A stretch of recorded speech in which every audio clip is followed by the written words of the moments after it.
guys, sa mapagpalang umaga po sa buhay ng bawat isa. Ang inyo pong lingkod ay nandirito, patuloy po na nagdi-deliver ng libreng ulam. Sa nakapollow, nakashare, nakalike, nakakomment po na may address sa programa po ng libreng ulam.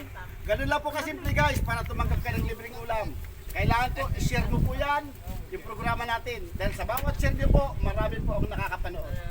Sa bawat nakakapanood, meron po hinihipo ang Panginoon. Katulad po nitong mga tinatanggap nyo ngayon. Bunga po yan ng inyong share. Napanood po tayo ni retired Colonel Virgilio Baldovino na kung saan po siyam na banyerang isda na po yung kanyang ipinamimigay sa programa po ni Libreng Ulam. Kaya patuloy po tayong mag-share na mag-share guys sa programa po ni Libreng Ulam. Meron po tayong sponsor na tinapa.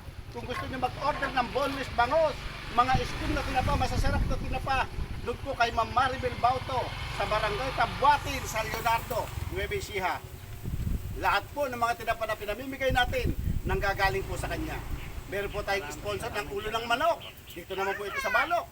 Kay Sir Rolando Dumaya, likod po ng 7-Eleven. Kaya kung gusto niyo po bumili ng manok, ano man po okasyon, birthday, binyag, ano man po okasyon, pwede po kayo magtungo doon. Anong slice ng manok, mayroon po silang lahat doon.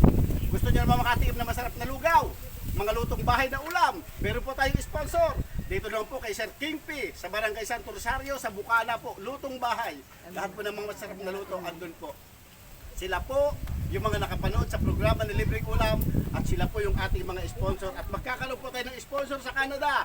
Yung anak po ni retired Colonel na nasa Canada, mag-i-sponsor po. Kaya tuloy-tuloy po yung programa ng Libreng Ulam. Tumanggap po kayo ngayon, pwede kayo ulit tumanggap sa susunod. Ano po ngayon ang masasabi niyo, mga mamisa? Thank you sa Libreng Ulam. Pasalamatan po natin, number 1 po, ang Panginoong Jesucristo. Dahil siya po yung gumagawa ng lahat ng iyan. Siya po yung kauna-unahan nating pasalamatan. Pangalawa po yung sponsor na ginamit po ng Diyos. Yun lamang po, isang mapagpalang umaga po. God bless po sa buhay niyong lahat.